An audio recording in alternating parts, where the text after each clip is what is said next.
ပြိတ္တတွေသူအော်ပြောနေမင်းတို့ကငါ့ကိုပဲအမြဲတမ်းပြောနေတယ်မင်းတို့ငါ့ကိုပဲဝေဖန်နေတယ်မင်းတို့ငါ့ကိုပဲ against လုပ်နေတယ်သူ့မှာလည်း feeling ရှိတယ် first time မှာမကန်နဲ့တော့သဘောတူကလူငယ်တို့နေရာပေးလိုက်တယ်တချို့အရာတွေကြားလို့ချင်းကျွန်တော်တို့ကလက်ခံရမယ် first time ဆိုတာယူပေါ်တူဂီလက်ဝဲစင်တဲ့ first time ဆိုတာကိုမေးလိုက် ပေါ်တူဂီအသင်းအနေနဲ့ဒီလက်ရေးစင်မှာရိုနယ်ဒိုရာပေါ့နော်ထပ်ပြီးတော့ကစားခြင်းသေးမယ်ဆိုတော့တို့အနေနဲ့ဆက်ပြီးတော့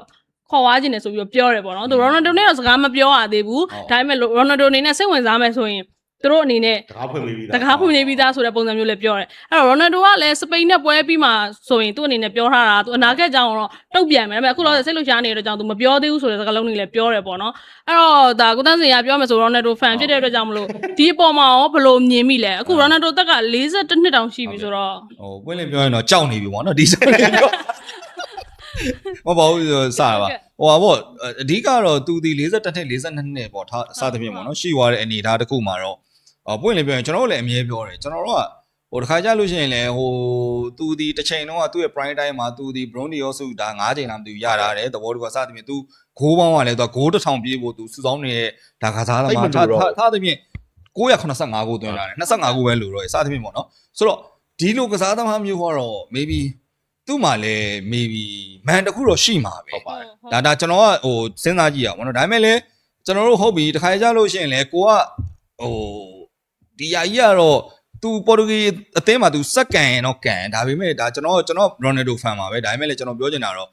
first time မှာမကန်နဲ့တော့သဘောတူကလူငယ်တို့နေရာပေးလိုက်တချို့အရာတွေကြားလို့ချင်းကျွန်တော်တို့ကလက်ခံရမယ်အရှိတရားကိုလက်ခံရမယ်အရှိတရားကိုလက်မခံနိုင်ရင်ကြတော့ကျွန်တော်တို့ကအဆင်မပြေဘူးပေါ့နော်အခုဆိုလို့ရှိရင်ဒါကျွန်တော်ဆိုလို့အရှိတရားကိုလက်ခံတယ်ဒါအာဂျင်တီးနားဒါအီဂျစ်ကိုနိုင်လို့တက်သွားတယ်ဘလို့ပဲသူတို့အာဂလီဝင်မဲ့ဖြစ်သဘောတခုက maybe သူတို့ဒီကောင်းလို့ကမ္ဘာချန်ပီယံဆိုတဲ့ဒီစိတ်ဓာတ်ကြီးကိုသူတို့ပြနိုင်လို့တကယ်ကိုနှစ်ကိုးသွင်းထားတဲ့အချိန်မှာဒါကမ်ဘက်ကြီးနဲ့ပြန်လာပြီးတော့10မိနစ်အတွင်း3ဂိုးကမ်ဘက်ကြီးနဲ့ပြန်လာပြီးတော့သူတို့နိုင်သွားတယ်ဒါဒ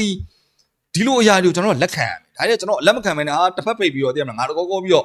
သိရမလားတစ်ဖက်ပိတ်ဟိုဖန်နေလို့ကျွန်တော်တော့ပြောနေလို့မရဘူးသိရမလားဟိုမက်ဆီသဘောတကွာဂိုးသွင်းနေကောင်းတယ်အာဂျင်တီးနားတက်သွားတယ်လက်ခံရမယ်ဒါပေမဲ့ဒီပွဲမှာဒါကြည့်ထားတဲ့လူတွေကတော့အကုန်လုံးသိပါတယ်သဘောတခုကဒါကြီးကတော့အုံနောက်ထဲမှာဟိုခေါင်းထဲမှာအုံနောက်ပါရဲ့လူတော့အကုန်လုံးသိဒါပေမဲ့အဲ့ဒါကိုဖယ်လိုက်တော့အဲ့ဒါကြမှာ reset ကြည့်ရတယ်အဲ့ဒါကိုဖယ်လိုက်တော့ဟုတ်လေအဲ့ဒါကိုဖယ်လိုက်တော့ကျွန်တော်ပြောနေတာခုနပြောဆို Cristiano Ronaldo ဒီလဲသူ့ကိုထပ်ရွေးခဲ့အောင်ဟုတ်ကဲ့သူပြောတာသိရမလား first line မှာမကန်နဲ့တော့ဒါမှမဟုတ်ပြီ first line မှာကန်ကျင်လားကျွန်တော်ပြောတာဟို attacking midfield ကဆင်းဆော့ဟို Marino လိုမျိုးပွဲပြီးကနေကြမှာဒါမှမဟုတ်လေဥမာကျွန်တော်ဟိုဟာရဲ့စပိန်နဲ့ပွဲတွေကပြောရဟိုအဲ့ပွဲမှာသူဒီသဘောတော့ကမိနစ်80မိနစ်80မှာဝင်ရမှာသဘောတော့အရှိမဒါ Ramos ဆိုပါလို့ရှိရင်ဗျအရှိလူငယ်ခြေတက်ကစားသမားလေးကိုနေရာပေးလိုက်တော့သူဝင်ပြီးတော့မှဂိုးသွင်းလဲသူနာမည်ကြီးမှာပဲလေသဘောတော့ကဇလန်ကကျွန်တော်တခါကြရင်ကြတော့ man shot ရတယ်ဆိုတော့ဟိုအရာရဲ့အဲ့လိုပေါ့နော်သူဒီအခုဟိုတချို့တွေကပြောကြရဗျာဟာ Ronaldo ကမအောင်မြင်ဘူးဟာ तू အောင်မြင်ပြီးသားလူတယောက်လေမအောင်မြင်ဘူးလို့ဘာလို့ထင်နေရလဲသဘောတော့ကကျွန်တော်ပြောနေတာအဲ့ဒါပဲကျွန်တော်ပြောချင်တာလေဝေရက်ကိုသက်စင်ကိုသွားပြီးအနာဟောက်ဆောက်ဟုတ်ဘူးလေဟုတ်ဒါကတော့မေးရမှာပဲဟုတ်တယ်ဟုတ်ဒါတော့ဟုတ်ပါတယ်မေးတယ်ကျွန်တော်တို့ဒီ Ronaldo fan တယောက်အနေနဲ့ကတော့သူ့အနေနဲ့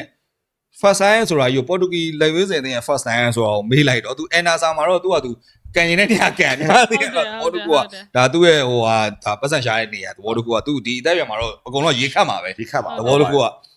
နိုင်ငံလေရွေးစင်တင်မှာတော့ရွေးခဲ့သည်ရှိတော့မေးလိုက်တော့ဒါမှမဟုတ်လို့ရှိရင်လည်းတချို့ကစားသမားတွေဆိုရှိရဗျာနီးပြအဖွဲ့တွေမှာလည်းပါတယ်ဒါပေမဲ့လိုအပ်ရင်ဝင်ကန်ခုနပြောဆို10မိနစ်လောက်ဝင်ကန်တယ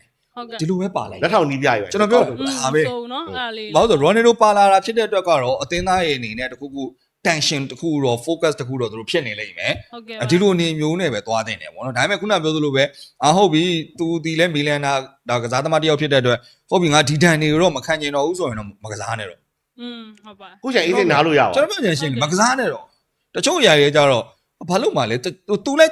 ကျွန်တော်ကိုစာနီတို့ဒါဝေကြီးတို့လဲလူတွေပဲသူလဲပောက်ကွယ်တယ်သူဗီဒီယိုဖိုင်တွေဆိုတက်လာတယ်သူတို့ပြိတ္တတွေသူအော်ပြောနေမင်းတို့ကငါ့ကိုပဲအမြဲတမ်းပြောနေတယ်မင်းတို့ငါ့ကိုပဲဝေဖန်နေတယ်မင်းတို့ငါ့ကိုပဲ against လုပ်နေတယ်သူ့မှာလည်း feeling ရှိတယ်ဟုတ်ကဲ့သူဆိုကျွန်တော်ပြောတာမဟုတ် Cristiano Ronaldo ပြောတာဆိုတော့အဲ့လို feeling ရှိနေမကစားနဲ့တော့ကျွန်တော်ပြောချင်တာဟုတ်ပါတယ်အဲ့လိုမှမဟုတ်ရင်တော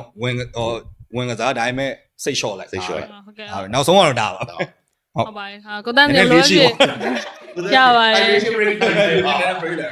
ကိုတန်းစီကတော့ဒါသူ့ရဲ့အမြဲတမ်းဒါတခုခုဆိုဇူးဆိုပြီးအမြဲလုံနေရဆိုတော့လေဒါ Ronaldo fan ဆိုတော့အေးရတယ်ဒါမေးကြည့်လိုက်တာပေါ့နော်သိကျင်တကယ်သိကျင်တာပါသိလားနော်တကယ်သိကျင်တာပါဟုတ်ကဲ့ပါ Ronaldo fan ရဲ့အတာဦးစားပြု